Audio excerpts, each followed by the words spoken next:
Hello students, welcome to our channel. तो देखते हैं हमारे पास एक another question question electric field and charges का।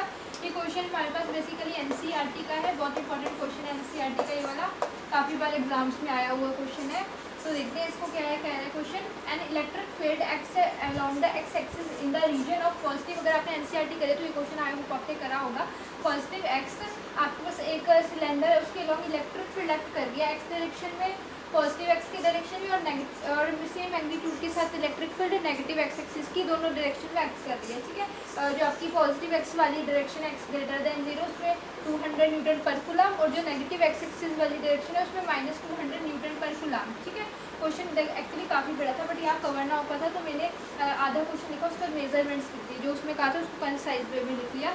लेंथ सिलेंडर की इतनी है, रेडियस सिलेंडर की इतनी है, और आपके पास ओरिजिन से जो डिस्टेंस है सिलेंडर का वो इतना है पॉजिटिव और नेगेटिव एक्स एक्सिस में रिस्पेक्टिवली। ठीक है, तो ये मैंने डायरेक्ट लिख दिया, आगे लाइन में यही लिखा था, मैंने इसको मेजरमेंट डायरेक्ट लिख दिया आपको। ठीक है, फर्स्ट पार्ट में पूछा net outward flux through the cylinder. आपके सिलेंडर के थ्रू नेट आउटवर्ड फ्लक्स कितना है हमें फाइंड आउट करना है। तो करते हैं, फिगर बनाते हैं यहाँ पे। तो देखो सिलेंडर दिया है, कैसे है, इस तरह से सिलेंडर है हमारे पास, ये हमारे पास सिलेंडर हो गया। ठीक है जी, सिलेंडर हो गया हमारे पास, और यहाँ पे हम एक्सेस बनाते हैं ये इस तरह से। ठीक है, हमारे पास सिलेंडर एक्सिस, ये हमारे पास ओरिजिन है, ये हमारे पास इस डायरेक्शन में पॉजिटिव एक्स एक्सिस है, और ये नेगेटिव एक्स एक्सिस। अब ये ओरिजिन से यहाँ तक का जो डिस्टेंस है वो -10 सेंटीमीटर दिया हुआ है हमें, ये -10 सेंटीमीटर, ओरिजिन से यहाँ तक का जो डिस्टेंस है दैट इज +10 सेंटीमीटर। ठीक है, ये हमारे पास +10 सेंटीमीटर है। रेडियस दी है सिलेंडर की, जो रेडियस है बेसिकली वो 5 सेंटीमीटर दी है हमको, और लेंथ जो दी है सिलेंडर की, लेंथ मतलब टोटल तो देखो 20 होगी, 10 10 20 होगी। ठीक है, यहाँ से यहाँ तक टोटल 20 सेंटीमीटर हो गया यहाँ पे। ठीक है, और क्या दिया है हमारे को, इलेक्ट्रिक फील्ड की वैल्यू दी है 200 न्यूटन पर कूलम। ठीक है, तो हमें नेट आउटवर्ड फ्लक्स निकालना है। अब आउटवर्ड फ्लक्स किस किस की वजह से होगा, देखो एक यहाँ पे आपका ये लेफ्ट सरफेस है, इसकी वजह से कुछ फ्लक्स होगा, लेट से एफ एल से लेट कर देंगे। इस वाले जो सरफेस है ये वाला सर्कल वाला, इसकी वजह से भी कुछ आउटवर्ड फ्लक्स होगा, लेट से ये राइट साइड पे है तो उसको FIR लेट कर देंगे, फ्लक्स का जो सिंबल होता है। और ये जो आपका कर्व सरफेस एरिया, ये वाला सिर्फ एरिया, इसकी वजह से भी कुछ फ्लक्स होगा, तो वो भी आपका आउटवर्ड फ्लक्स हो गया। तो हमें नेट निकालना है टोटल आउटवर्ड फ्लक्स। तो पहले इस सरफेस का निकालेंगे, पहले देन इस सरफेस का, देन इस बीच वाले सरफेस का निकालेंगे, और तीनों को ऐड अप कर देंगे तो नेट आउटवर्ड फ्लक्स हमारे पास निकल जाएगा। ठीक है, तो सबसे पहले इसकी वजह से निकालते हैं FL। ठीक है, सबसे पहले निकालते हैं हमारे पास FL। ठीक है, तो करते हैं इसको। हमारे पास ये सरफेस दिया, आप देखो इसके लिए जो इलेक्ट्रिक फील्ड की बात करें सबसे पहले हम, तो इलेक्ट्रिक फील्ड आपकी दोनों की, चाहे पॉजिटिव में और नेगेटिव में, एक्स एक्सिस की डायरेक्शन में है। तो यहाँ पे नेगेटिव एक्स एक्सिस की डायरेक्शन इस साइड होगी, नेगेटिव एक्स एक्सिस की डायरेक्शन इस साइड, तो इलेक्ट्रिक फील्ड आपकी लग रही है इस साइड में। ठीक है, इलेक्ट्रिक फील्ड क्या है आपकी, इस साइड में एक्ट कर रही है ऐसे। ठीक है, इलेक्ट्रिक फील्ड इस साइड में एक्ट कर रही है। और एरिया वेक्टर क्या होता है, एरिया वेक्टर किसी भी सरफेस के परपेंडिकुलरली आउटवर्ड, तो एरिया वेक्टर किसी डायरेक्शन में होगा, लेट से A वेक्टर, तो दोनों सेम डायरेक्शन में है। तो यहाँ हमारे पास इसमें जो एंगल है वो cos थीटा आता है, तो E और A के बीच में 0 एंगल हो जाएगा। ठीक है, तो यहाँ पे हमारे लिखेंगे इसको EA cos थीटा हो जाए ना हमारे पास, EA cos थीटा, थीटा क्या हो जाएगा 0, सेम डायरेक्शन में है दोनों, cos 0 की वैल्यू 1 होती है।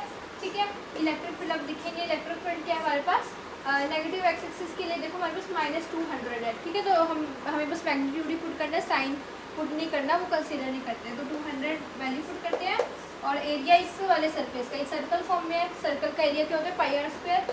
सो पाई हमारे पास, इसकी वैल्यू लिख लेते हैं डायरेक्ट, पाई की 3.14। आर की बात करते हैं, रेडियस कितना है 5 सेंटीमीटर हमारे पास है, तो यहाँ पे 5 ले लेते हैं। ये हमारे पास रेडियस का स्क्वायर करना है ना हमें, अब 4πr², तो रेडियस को अगर हम करते हैं उसमें लेके चलते हैं रेडियस को, सेंटीमीटर में है तो मीटर में करने के लिए -2 से कर देते हैं, और इसका स्क्वायर कर देते हैं। ठीक है, ऐसे कर देंगे स्क्वायर, तो हमारे पास ये इसका पॉइंट रिमूव करेंगे, रिमूव हो जाएगा पॉइंट, और ये हमारे पास 2 × 314 5 5 25 10⁻⁴, ये हमारे पास इस तरह से होगा। तो जब हम इसको सॉल्व करेंगे तो हमारे पास जो आंसर आएगा बेसिकली दैट विल बी 225 का 50 हो जाएगा, 314 हो गया, और ये 10⁻⁴ हो गया हमारे पास। ये 0 इसको 0 लेंगे तो -3 हो जाएगा, 3145 से करेंगे, 3145 से 1570 हो जाएगा, एंड इसको करेंगे तो हमारे पास 15 द पावर -2, तो ये 0 नीचे, तो हमारे पास आंसर आएगा 1.57 newton metre square coulomb inverse. ठीक है, ये हमारे पास आ गया 1.57 newton metre square coulomb inverse. ये हमारे पास आ गया एफ एल की वैल्यू। ठीक है, यहाँ पे साइड में मैं लिख देती हूँ एफ एल की वैल्यू। ठीक है, प्लस में 1.57 newton metre square coulomb inverse, ये एफ एल की वैल्यू आ गई। तो इसको नोट डाउन कीजिए, देन हम इस वाले सरफेस की वजह से कितना फ्लक्स है उसको काउंट करेंगे। तो हमने एफ एल फाई एल की जो हमारी वैल्यू थी वो देखी है। अब हम इस वाले सरफेस की वजह से निकालते हैं कितना फ्लक्स होगा। तो देखो हम इसको शॉर्ट में निकालेंगे, फटाफट से हो जाएगा एफ आर ये कॉस थीटा। ठीक है, तो हमारे पास यहाँ पे ये कॉस थीटा फॉर्मूला है फ्लक्स का। ठीक है, तो हम क्या करेंगे, ये वाला जो सरफेस है हमारा बेसिकली, इसके लिए इलेक्ट्रिक फील्ड जो है पॉजिटिव एक्स एक्सिस में होगी, प्लस ये वाली पॉजिटिव एक्स एक्सिस में। तो इलेक्ट्रिक फील्ड क्या होगी, यहाँ पे इस डायरेक्शन में होगी, और एरिया वेक्टर भी परपेंडिकुलरली आउटवर्ड इसी डायरेक्शन में होगा। तो यहाँ पे हमारे पास अगेन यहाँ पे भी हमारे पास जो cos 0 हो जाएगा, cos 0 की वैल्यू क्या होती है 1, तो हमारे पास ये बचेगा। तो पहला जो हमने फर्स्ट केस किया उसमें भी ऐसा ही था, cos 0 की वैल्यू 1, और ये कैलकुलेट किया था उसकी वैल्यू इतनी आई थी, तो इसकी वैल्यू भी सेम आएगी हमारे पास। कितनी आएगी, हमारे पास इतनी आएगी। ठीक है, सेम आ जाएगी ना, because same criteria same value आ जाएगी। ठीक है, अब हमारे पास इन दोनों सरफेस की वजह से हो गया। अब इस सरफेस की वजह से एफ एस ले लेते हैं, इसको इस सरफेस की वजह से निकालेंगे। ठीक है, ये कॉस थीटा लिखते हैं यहाँ पे। तो देखो ये वाला जो सरफेस है, बीच वाला, ये जो बीच वाला सरफेस है इसकी वजह से। ठीक है, तो यहाँ पे देखो इसका जो, अगर हम इलेक्ट्रिक फील्ड की बात करें, चाहे आप ओरिजिन से इस साइड बात करो चाहे ओरिजिन से इस साइड, इलेक्ट्रिक फील्ड तो आपका ऐसे इस लेट्स में इधर भी ले लेते हैं, इस डायरेक्शन में होगा तो ऐसे होगा, है ना, इस डायरेक्शन में होगा एक्स एक्सिस में। और एरिया वेक्टर की बात करें तो वो सरफेस के परपेंडिकुलरली आउटवर्ड होता है। तो ये सरफेस के परपेंडिकुलरली, अगर अब ये इस तरह से है, बट अगर आप इमेजिन करो सिलेंडर ऐसे, तो उसके ऊपर वाली डायरेक्शन अगर हम यहाँ पे शो करें कि उसके ऊपर दिखाएं तो ऐसे दिखा सकते हैं, एरिया वेक्टर इस डायरेक्शन में होगा, इसके परपेंडिकुलरली आउटवर्ड इसमें। तो इलेक्ट्रिक फील्ड यहाँ है, चाहे आप इधर वाली कंसीडर करो, इधर वाली ऐसे है, और एरिया वेक्टर ऐसे, तो इनके बीच में एंगल कितना हो जाएगा 90 डिग्री, है ना। इलेक्ट्रिक फील्ड यहाँ, एरिया वेक्टर यहाँ, एंगल 90 डिग्री हो जाएगा। और cos 90 की वैल्यू हम सभी जानते हैं 0 होती है, तो आपका ये जो है इसका आंसर क्या आएगा 0। तो इसकी वजह से कोई भी फ्लक्स आपका इसमें काउंट नहीं होगा। ठीक है, अब अगर हमें नेट फ्लक्स की बात करनी है तो ऐड करेंगे 0, तो देखो 0 का 0 ही रहेगा, वो ऐड तो आप सारे करोगे। 1.5 प्लस 1.57 यानी कि 1.57 इंटू 2, तो ये हमारे पास आ जाएगा 3.14 newton metre square coulomb inverse. तो हमारे पास टोटल इतना आउटवर्ड फ्लक्स है जो हमारे पास आ गया। ये हमारे पास फर्स्ट पार्ट था, आई होप ये क्लियर है, इसको आप नोट डाउन कीजिए, देन हम सेकेंड पार्ट करते हैं।